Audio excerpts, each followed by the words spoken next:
khawatir anak cucu menjadi generasi lemah. Kita, baik kita sedang mengalami nasib apapun, pada umumnya ingin agar anak cucu kita menjadi generasi yang kuat. Baik kuat secara pribadi maupun keluarga. Namun, kebanyakan dari kita lebih berfokus pada kekuatan secara ekonomi dan status sosial. Sehingga seringkali kita temukan orang-orang yang mempercayakan pendidikan anak-anak mereka pada sekolah-sekolah yang bisa meluluskan para alumninya, yang bisa dengan mudah memperoleh pekerjaan yang bagus, dengan penghasilan yang tinggi, dengan kemajuan karir yang cepat, dan menduduki jabatan yang tinggi. Mereka tidak tertarik untuk mempercayakan pendidikan anak-anak mereka kepada pesantren misalnya. Karena mereka ragu-ragu apakah kelak anak-anak mereka bisa memperoleh pekerjaan yang bagus setelah menyelesaikan pendidikan di pesantren. Ada pula orang tua yang bekerja keras untuk memperoleh penghasilan sebanyak-banyaknya agar bisa membeli rumah tambahan di samping yang mereka tinggali, yang kelak akan diberikan kepada anak-anaknya satu persatu. Saya pernah ketemu orang yang semacam ini, misalnya anakku yang 4 sudah aku belikan rumah, tapi ada 4 lagi yang belum aku belikan rumah. Jadi dia bermaksud ingin mendapatkan penghasilan yang banyak lagi supaya bisa membeli 4 rumah lagi. Itu cerminan bahwa dia tidak ingin anak cucunya lemah. Ada pula yang mengembangkan bisnisnya, sehingga mereka memiliki sejumlah perusahaan yang kelak bisa diwariskan kepada anak cucunya. Nah, karena terlalu berfokus pada pendidikan yang berorientasi pada penguasaan materi, para orang tua semacam itu menjadi lengah terhadap anak-anak mereka di bidang budi pekerti dan agama. Padahal budi pekerti dan agama itu mengajarkan penghormatan kepada bapak ibunya dan juga orang lain, dan melatih mereka taat kepada Tuhan mereka. Tanpa sengaja mereka juga memberi contoh atau keteladanan kepada anak cucu agar mereka mengikuti jejaknya dalam memburu harta. Akibatnya muncul kecemburuan di antara anak-anak, muncul tuduhan bahwa orang tua mereka tidak membagi harta mereka secara adil. Ada juga yang menjadi menyalahgunakan harta untuk keburukan. Atau bahkan harta yang banyak yang dibagi kepada anak-anak itu menimbulkan permusuhan di antara para anggota keluarga. Ini saya melihat sendiri. Ya, jadi rupa-rupanya dengan tambahnya umur saya sampai lebih dari 70 ini, saya mengamati atau melihat ada keluarga yang begini, ada yang begitu. Ya, ada orang tua yang ingin membagi hartanya ketika dia masih hidup karena anaknya itu ada 11. Tapi habis itu menjadi berantem. Berantemnya itu antara anak-anak, ada 2 kubu. Udah begitu, mereka berantem itu karena menganggap tidak adil. Karena mereka menganggap tidak adil, lalu mereka menyalahkan orang tuanya yang dianggap tidak adil. Jadi antar saudara bermusuhan, anak-anak dan orang tua juga bermusuhan. Masya Allah. Ya. Ada beberapa kakak beradik yang bertikai. Justru setelah orang tua mereka membagi harta kekayaan sebelum kematian. Kenapa? Karena mereka menuduh orang tuanya tidak adil dalam membagi kekayaan. Ada di antara mereka ini yang membawa kasusnya itu ke pengadilan dan tidak selesai-selesai, ya karena mereka itu maunya menang sendiri, ditambah lagi pengacaranya ingin mengulur-ulur waktu supaya mereka tetap mendapatkan gaji dari kliennya. Oleh karena itu Allah memperingatkan kita agar kita tidak melakukan kesalahan dalam mendidik anak-anak sehingga anak-anak itu sehingga memusuhi orang tuanya. Coba kita perhatikan wanti-wanti atau peringatan dari Allah. Ya ayyuhalladzina amanu inna min azwajikum wa auladikum aduwwan lakum fahdharuhum. Wahai orang-orang yang beriman, di antara pasanganmu, pasangan ini bisa suami, bisa istri, dan di antara anak-anakmu ada yang menjadi musuh bagimu. Maka berhati-hatilah kalian terhadap mereka. Padahal anak-anak itu kan bisa memberi manfaat kepada kita. Jadi seperti hal-hal yang lain, semua benda itu pasti ada baiknya, ada buruknya. Harta ada baiknya, ada buruknya. Anak-anak juga ada baiknya, ada buruknya. Nah, kita dipesan oleh Allah termasuk melalui ayat ini supaya kita hati-hati dalam mengelola keluarga. Mengelola keluarga, suami, istri, anak, cucu, dan sebagainya. Dan juga mengelola persahabatan. Ya. Karena persahabatan itu juga begitu. Ada sahabat yang baik, ada sahabat yang jahat, yang saling menjerumuskan. Ya. Semestinya kita itu mendidik anak jangan terlalu fokus pada satu bidang saja. Misalnya, satu bidang itu agar mereka menjadi manusia yang kuat di bidang harta atau keduniaan saja. Tapi kita dianjurkan lebih broad-minded, lebih luas, yaitu kita memperhatikan tentang pembinaan kepribadian yang sempurna, sehingga mereka kelak menjadi pribadi-pribadi yang kuat secara mental, spiritual, sosial, material, dan sebagainya. Cara yang paling strategis adalah mendidik anak-anak agar tunduk patuh kepada Tuhan. Itu nomor satu. Kok begitu tunduk patuh kepada Tuhan? Alam raya ini kan yang menciptakan kan Tuhan. Yang menciptakan sistem dan mekanisme semua yang ada di alam raya ini kan juga Tuhan. Oleh karena itu Tuhan membimbing kita agar kita berperilaku sejalan atau inline dengan perilaku semua yang ada di alam raya ini.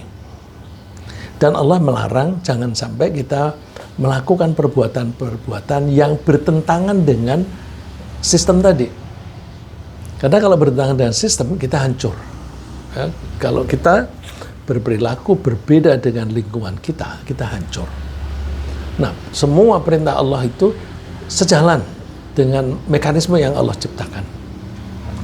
Oleh karena itu, akan mudah sekali kita menyesuaikan diri dengan lingkungan kalau kita langsung taat, tunduk patuh kepada yang menciptakan itu.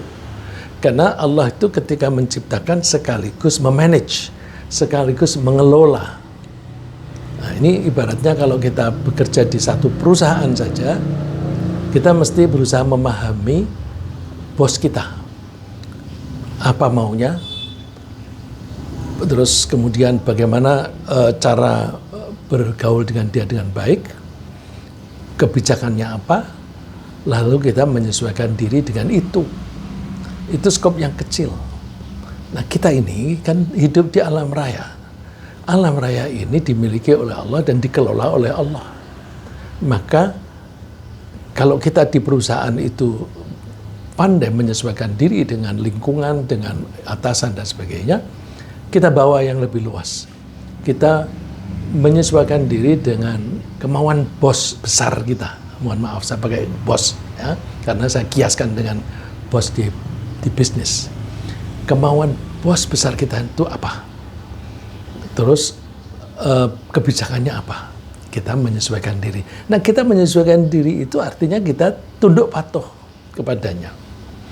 Nah, seseorang bisa dianggap bertakwa jika ia tunduk patuh kepada Allah yang menganjurkan kita untuk berperilaku jujur, rajin bekerja, menepati janji, melaksanakan amanat, memenuhi janji, ramah, suka menolong, dan mencari penghasilan yang halal saja, tidak mengambil atau merampas hak orang lain, tidak sombong, dan sebagainya.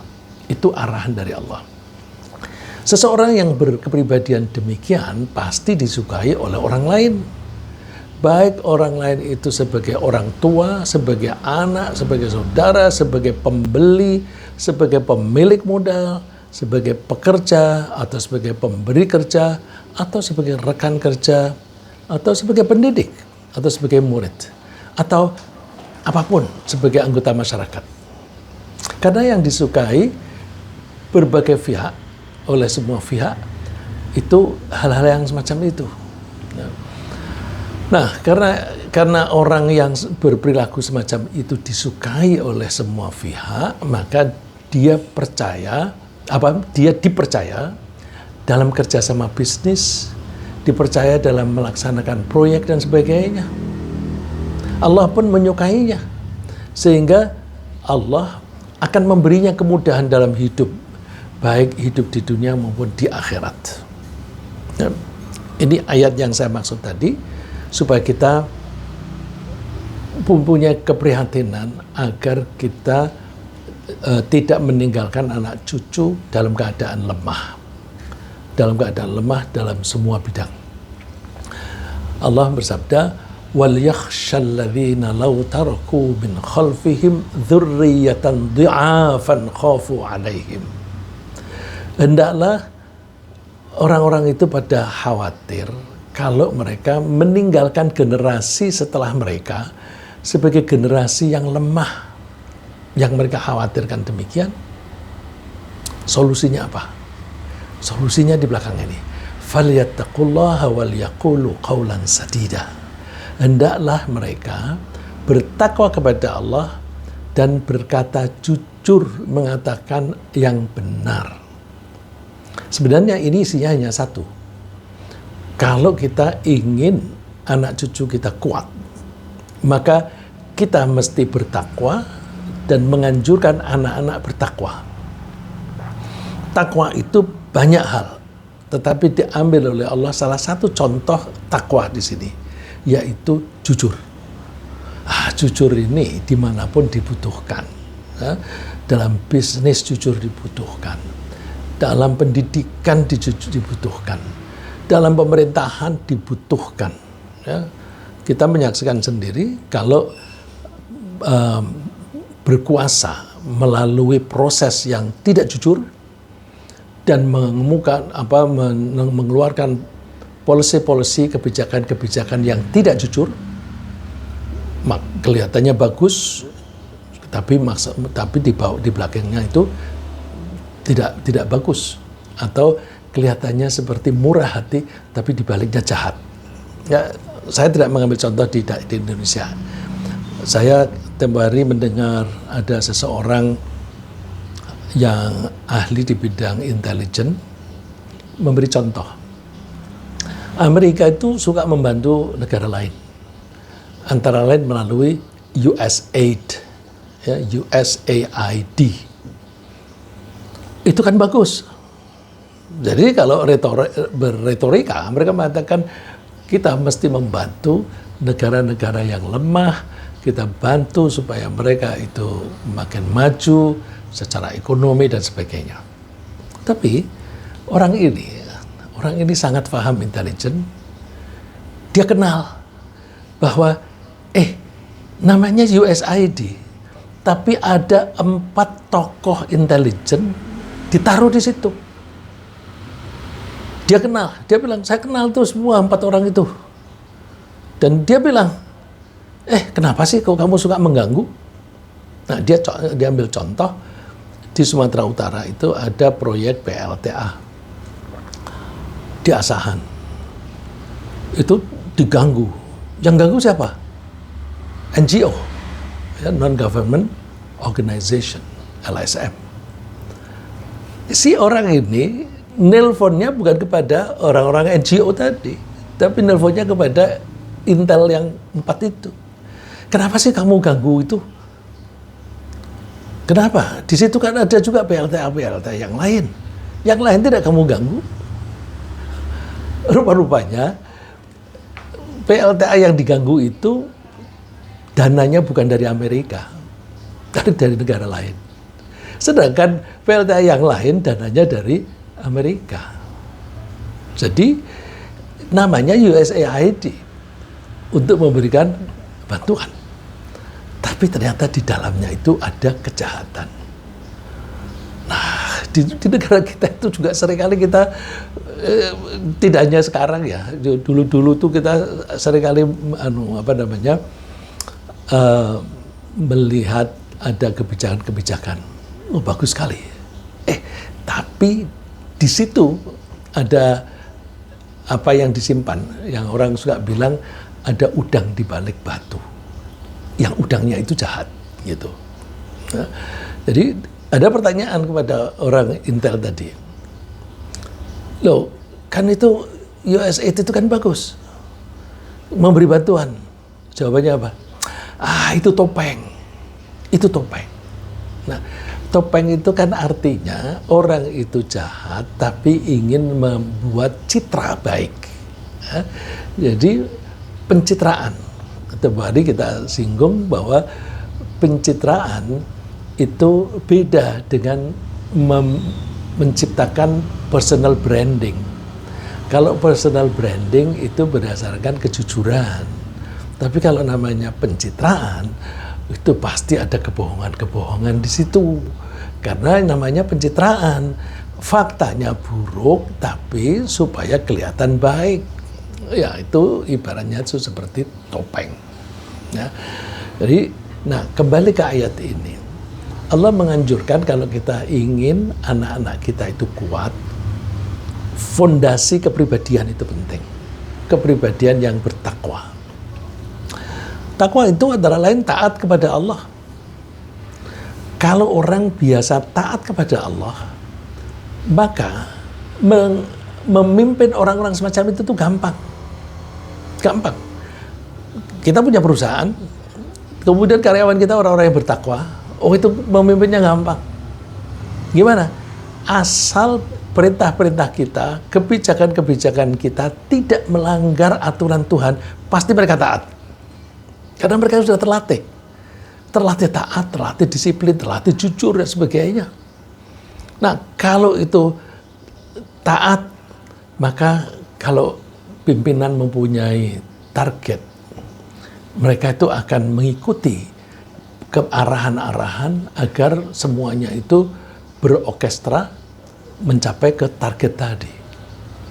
Tapi harus dijelaskan bahwa ini maksudnya baik dan cara-cara yang ditempuh semuanya baik. Pasti nurut. Tapi kalau orang-orang yang bertakwa ini dikasih perintah yang bertentangan dengan Allah, pasti membangkang. Pasti membangkang. Oleh karena itu, rakyat yang bertakwa, ini umpamanya, atau masyarakat yang bertakwa, selalu menghalang-halangi niat jahat pimpinan. Dengan demikian, mereka tidak suka pada pimpinan yang jahat, dan pimpinan yang jahat itu merasa diganggu oleh anak buahnya sendiri, diganggu oleh anggota masyarakatnya sendiri. Maka mereka akan selalu memusuhi anggota masyarakat yang baik, yang taat kepada Tuhannya. Karena dianggap mereka itu menghalang-halangi keinginannya. Misalnya keinginan untuk memperkaya diri dengan mengambil APBN atau dengan memeras rakyat, misalnya begitu. Ya, jadi cara yang strategis untuk melatih anak kita supaya menjadi orang yang kuat adalah bertakwa. Nanti kalau kita bertakwa, itu kan orang-orang yang bertakwa itu kan rajin belajar, rajin bekerja. Nanti akan bagus nilainya, akan bagus prestasinya dengan sendirinya. Kalau mereka itu bagus, maka mereka Ada potensi untuk kaya, ada potensi untuk menjadi pemimpin. Nah, kalau mereka bertakwa, mereka kaya, tidak mungkin mereka lupa kepada orang tuanya. Banyak anak-anak yang kaya raya, tetapi orang tuanya tetap sengsara. Mereka nggak peduli.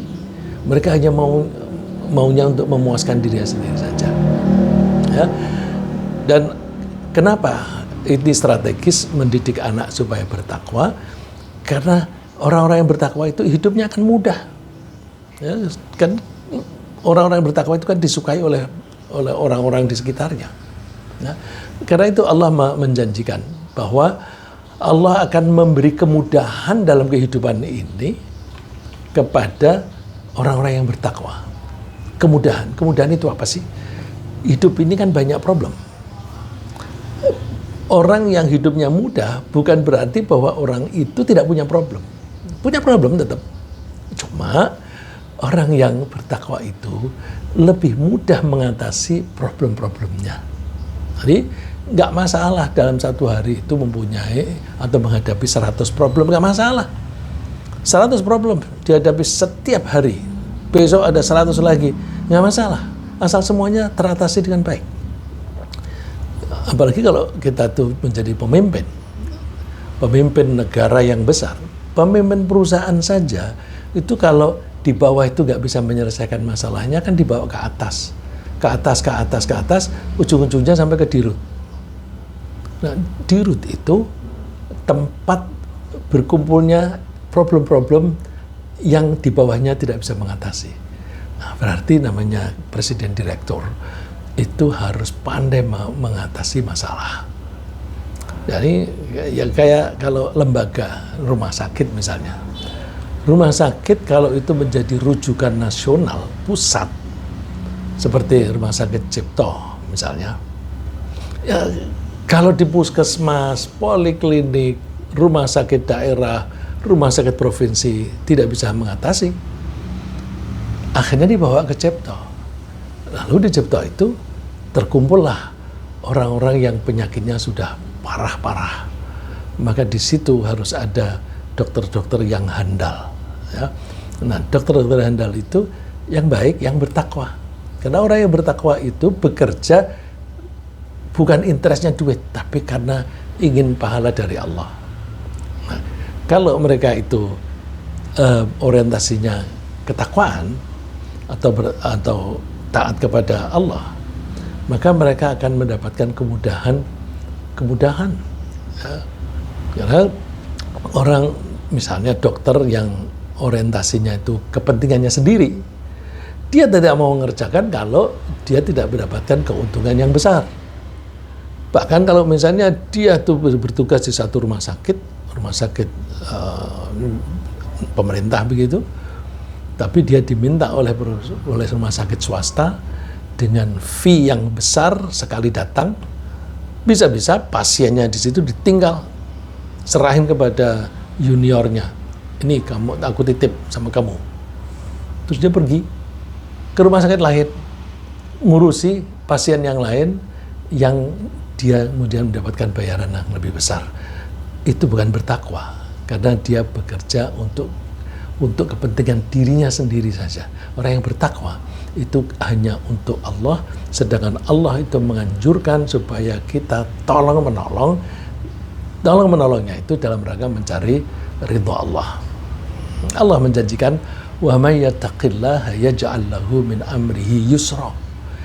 Siapa yang bertakwa kepada Allah, maka Allah akan membuat urusannya gampang. Jadi apapun deh, itu menjadi serba gampang. Kemudian kemudahan itu bisa dalam berbagai bentuk, antara lain misalnya teratasinya semua permasalahan seperti yang saya katakan tadi, termasuk permasalahan dalam rezeki, permasalahan dalam hubungan antar manusia dan sebagainya. Allah menjanjikan kemudahan dalam mendapatkan rezeki. Wa may yattaqillaha yaj'al lahu makhraja wa yarzuqhu min haitsu la yahtasib. Siapa yang mau bertakwa kepada Allah, maka Allah akan memberi dia solusi, way out, jalan keluar untuk apa saja. Allah tidak menyebut jalan keluar untuk suatu hal, enggak. Di sini disebut way out, begitu aja. Artinya itu secara umum. Ya, kalau kaidah bahasa Arab, makhroja itu isim nakirah. Isim nakirah itu kata benda yang tidak spesifik. Dia sifatnya umum. Jadi kemudahan berupa jalan keluar. Jalan keluar apa saja, ya, baik ekonomi, politik dan sebagainya. Ditambah lagi wa yarzuqhu min haitsu la yahtasib, dan Allah akan memberi rezeki dia yang tidak tersangka-sangka. Itu kan kemudahan. Dengan begitu anak cucu akan menjadi kuat, secara mental kuat, secara ekonomi kuat, kedudukan di masyarakat juga kuat. Ada beberapa hal yang perlu diperhatikan dengan baik dalam mendidik anak-anak agar menjadi manusia yang bertakwa dan jujur, sehingga mereka menjadi pribadi-pribadi yang kuat secara mental, spiritual, sosial, material, dan sebagainya. Yang paling penting dan mendasar diantaranya adalah kita didik anak-anak agar mereka mengesahkan Allah tanpa menyekutukannya. Mengesahkan Allah itu berarti kita tunduk patuh hanya kepada Allah dan kita menggantungkan diri hanya kepada Allah. Itu namanya mengesahkan Allah. Ya, jadi mengesahkan Allah baik dalam pengabdian maupun dalam ketergantungan. Ya, dalam ketergantungan ini penting. Karena kalau kita menggantungkan pada Allah, kita punya keyakinan bahwa misalnya kita sekarang tidak punya duit yang cukup dan kita mengantisipasi nanti akan ada kebutuhan yang besar. Kita nggak galau. Kita nggak galau. Nanti kan Allah memberikan solusi gitu. Bandingkan orang yang tidak bertakwa galau. Karena galau, dia merasa bahwa wah, tahun depan aku butuh uang banyak untuk membiayai sekolah anakku. Terus ada kesempatan untuk korupsi, dia ambil itu, kesempatan itu. Nah, tidak lulus dia. Nah, ya begitu dia mengambil korupsi itu, dia sudah menghadapi kesulitan. Ya, kesulitan untuk menyembunyikan korupsinya, kesulitan untuk menghindari pengawasan dan sebagainya. Nah, dalam hal ini Allah menganjurkan agar kita menjadikan Luqman Hakim sebagai contoh. Jadi Allah ketika mendidik kita, ada kalanya Allah mendidik secara normatif. Didiklah anakmu untuk bertakwa. Tapi Allah juga memberikan contoh.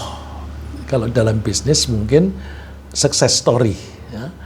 Kalau kita mau berbisnis begini dan sebagainya, terus ngundang orang yang sukses dalam bisnis. Suruh cerita, kok kamu dulu kecil, sekarang bisa menjadi besar. Ada orang yang asalnya itu jual buku di asongan, ya, menawarkan di bis-bis kota.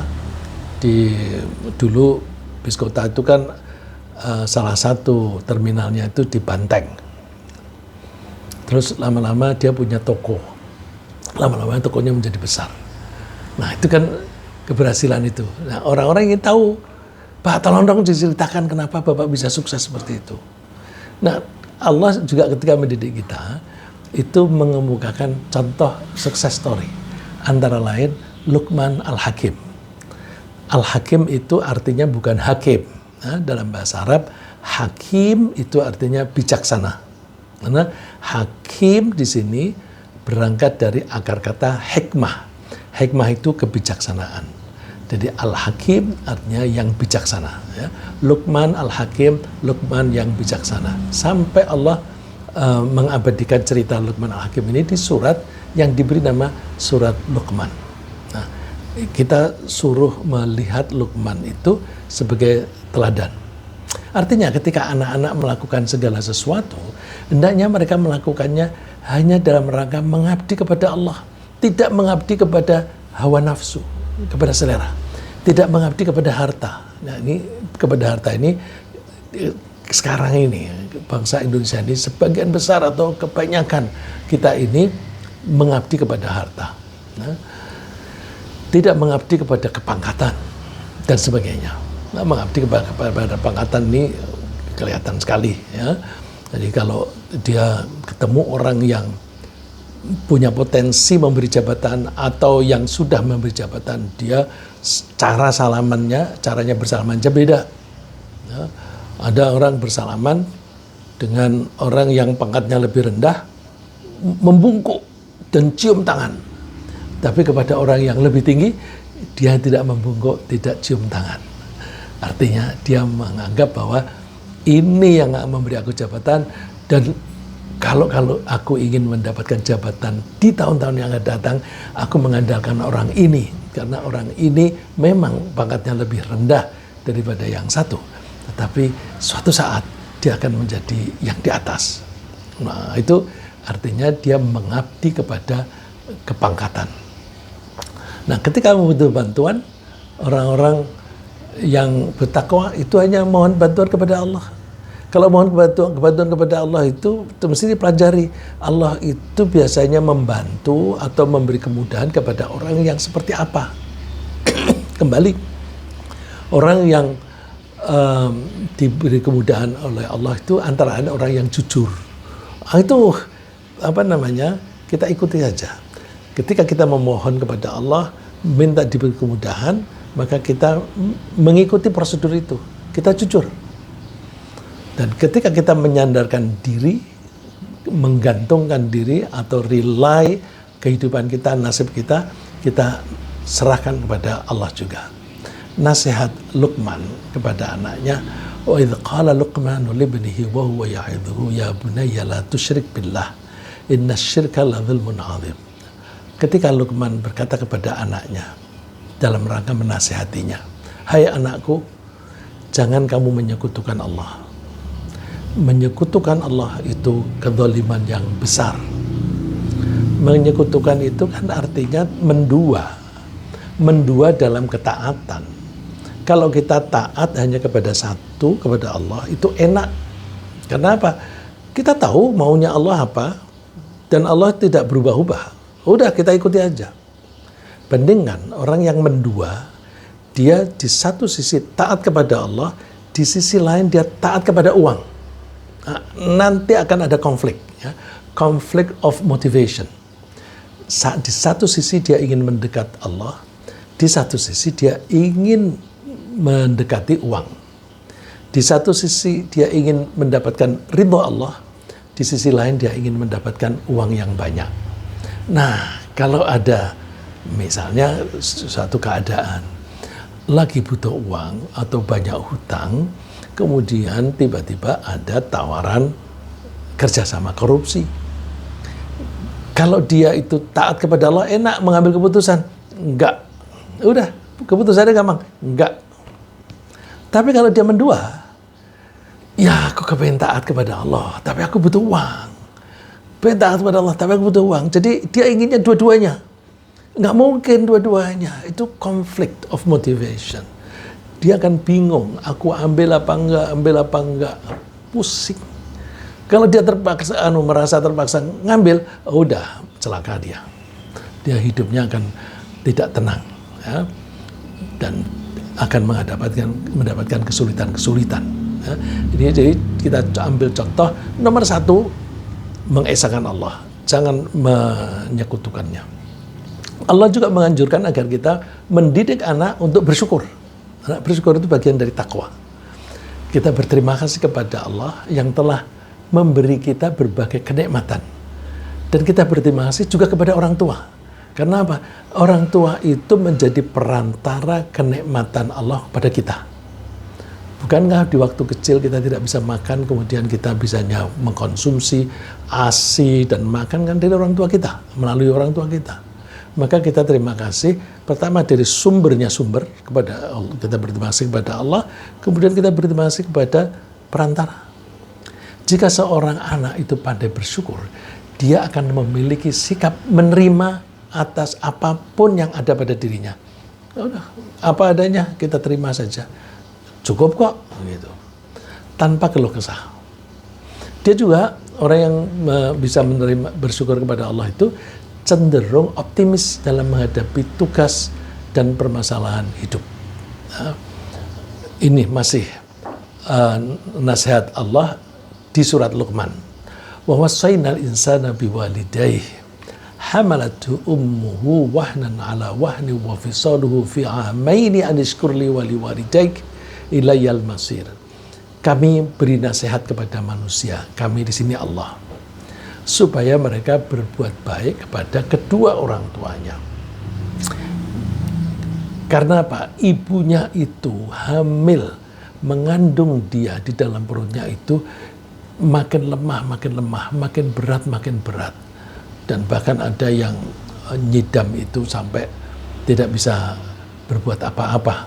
Ya, ada orang yang mulai dari hari pertama dia hamil sampai melahirkan, udah dia nggak bisa bangun dari tempat tidur.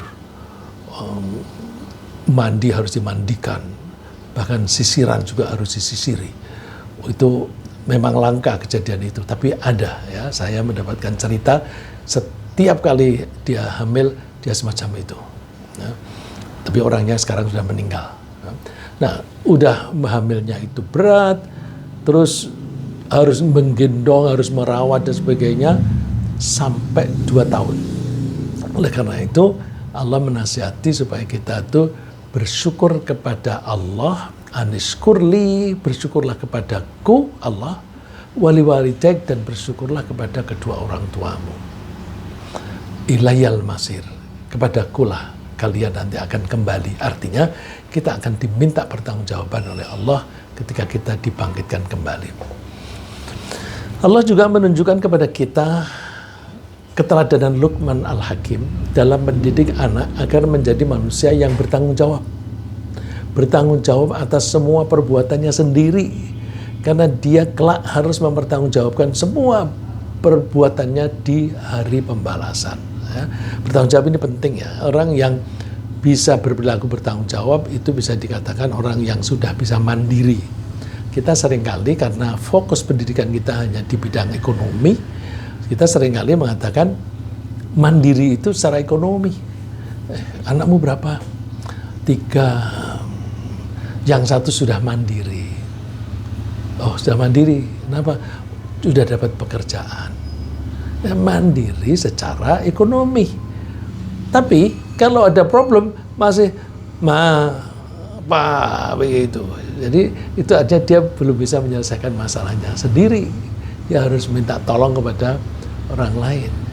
Juga kalau ada masalah dia cenderung melimpahkan kepada orang lain. Dia tidak bertanggung jawab pada sendiri. Nah, Luqman ini mengajari anak-anaknya untuk berlatih bertanggung jawab. Karena apa? Semua yang kita lakukan itu akan dimintakan pertanggungjawabannya oleh Allah. Ya bunaya, innaha intakum mithqal habatin min khardalin fatakun fi sakhrah aw fis samawati aw fil ardi ya'ti bi Allah. Anakku, hati-hati ya dengan perbuatanmu. Kalaupun perbuatanmu itu hanya seberat biji-bijian, atau orang suka menyebutnya satu atom, ya, 1 butir atom. Apapun, pokoknya yang penting menunjukkan kecil. Ya. Meskipun perbuatanmu itu sebesar biji gandum, kemudian biji itu berterbangan atau tersembunyi di dalam bebatuan, atau kabur di langit, atau terpendam di bumi, semua itu akan dikeluarkan oleh Allah, ditunjukkan kepadamu. Innallaha latifun khabir. Allah itu maha lembut dan maha mengetahui. Dan ini kalau misalnya kok perbuatan kok di langit, ya misalnya pas naik pesawat terbang, kemudian masuk ke toilet, kemudian ada misalnya kalau laki-laki ada wanita yang masuk toilet, wanita lain kemudian disusul masuk di situ juga. Ya tentu yang menyusul ini yang kenal. Nah, itu perbuatan di sana meskipun orang-orang lain tidak mengetahui, tidak melihatnya, Allah itu nanti akan mengungkapkannya. Ya. Misalnya kong kali kong, rundingannya pergi jauh dari Indonesia, nanti akan didatangkan oleh Allah, akan kita diminta pertanggungjawaban. Kemudian Allah juga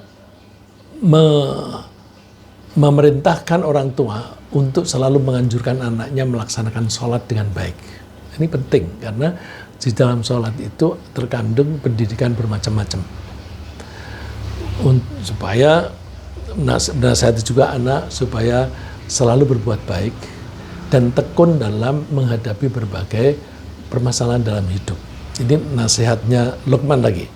Ya bunaya aqimis sholata wa'mur bil ma'ruf wanha 'anil munkar. Hai anakku, tegakkanlah sholat dan anjurkanlah kebaikan dan cegahlah perbuatan yang buruk dan tekunlah, sabarlah terhadap cobaan-cobaan yang menimpa kamu. Kalau kamu bisa seperti itu, maka kamu akan menjadi orang yang baik. Nah, ini harus dilatih. Kenapa sholat? Sholat itu bisa dianggap sebagai benchmark dari perilaku kita. Karena di dalam sholat di situ ada kedisiplinan. Disiplin waktu misalnya. Sholat itu ditentukan waktunya. Jadi kalau sudah waktunya tiba, kita cepat sholat. Ada juga disiplin prosedur. Prosedur itu rukun dalam bahasa Arabnya. Jadi prosedurnya itu nggak boleh dilewati. Harus dilakukan dengan baik. Nah, orang yang jahat itu seringkali memotong prosedur, bypass. Jadi tidak mau mengikuti langkah-langkah yang runtut tetapi langsung di bypass. Entah memakai uang, entah memakai kekuasaan. Nah itu kalau orang yang sholatnya baik, dia akan taat dengan prosedur yang semestinya dan sebagainya. Dan juga kita anjurkan anak-anak kita itu sabar, tangguh dalam menghadapi masalah. Orang tua juga mesti mendidik anak untuk rendah hati, tidak sombong. Nah, rendah hati dan tidak sombong itu bisa ditandai dengan antara lain kalau berbicara suaranya rendah, ya, terutama berbicara kepada orang yang lebih senior, tidak lalu membentak-bentak. Ketika berjalan tidak terlalu buru-buru dan tidak terlalu lelet. Ya, kalau terlalu lamban itu jangan-jangan itu indikasi malas. Kalau terlalu cepat, jangan-jangan itu terlalu buru-buru, nanti ada yang ketinggalan. Jadi belajar sedang-sedang aja, biasa-biasa saja. Wala tusa'ir khaddaka lin-nasi wala tamshi fil ardi marha. Innallaha la yuhibbu kulla mukhtalin fakhur. Kamu jangan memalingkan pipimu. Ini body language. Kamu jangan sombong terhadap orang lain.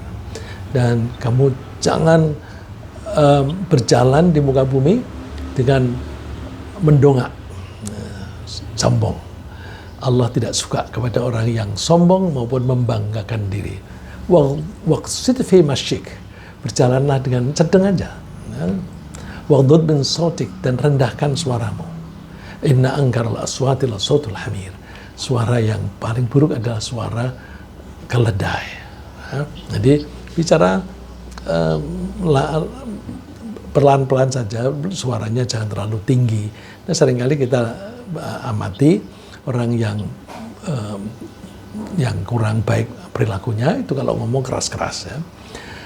Keseriusan orang tua dalam mendidik anak agar bertakwa itu harus dipertahankan sampai akhir hayat. Mereka misalnya, orang tua itu perlu berwasiat dan meyakinkan bahwa anak-anaknya itu tetap beriman kepada Allah setelah mereka meninggal dunia.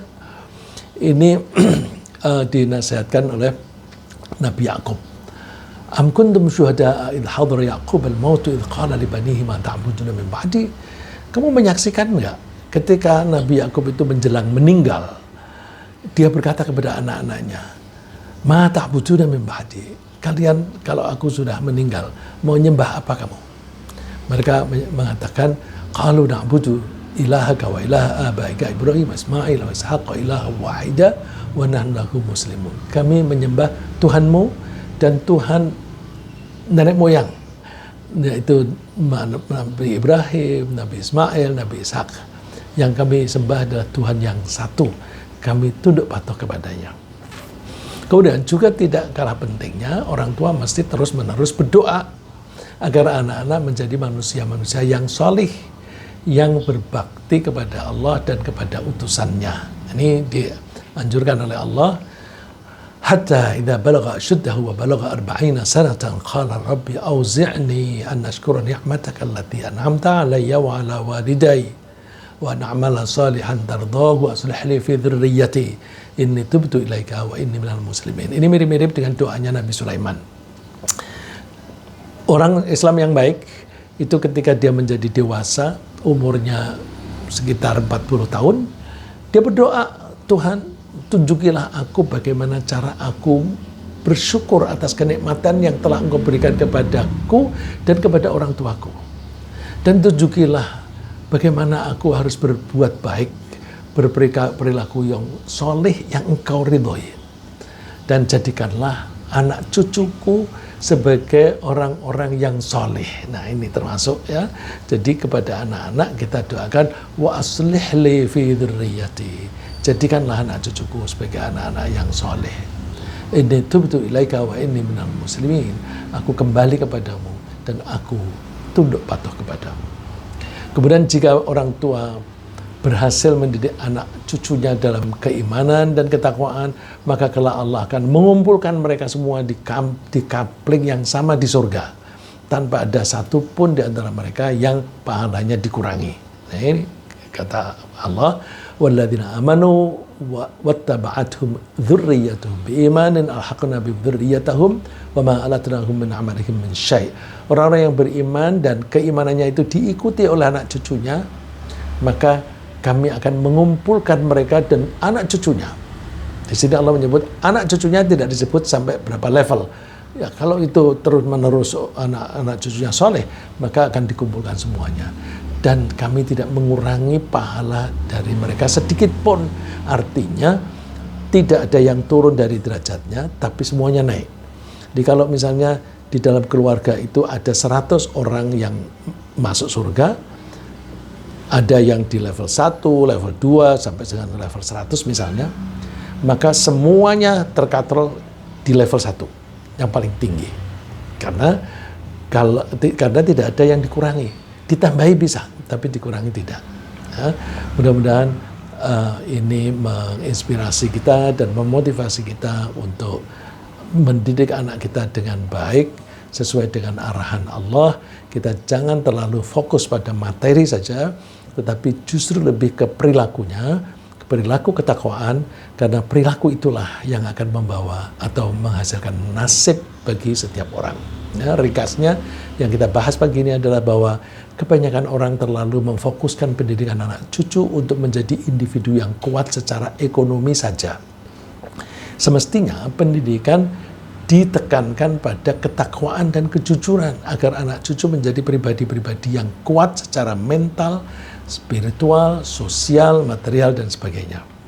Agar menjadi manusia bertakwa, anak cucu dididik untuk mengesahkan Allah, untuk bersyukur, untuk bertanggung jawab, untuk rajin beribadah, bersabar, rendah hati, dan memegang teguh keimanan sambil berdoa, memohon kepada Allah untuk dijadikan mereka anak-anak yang soleh.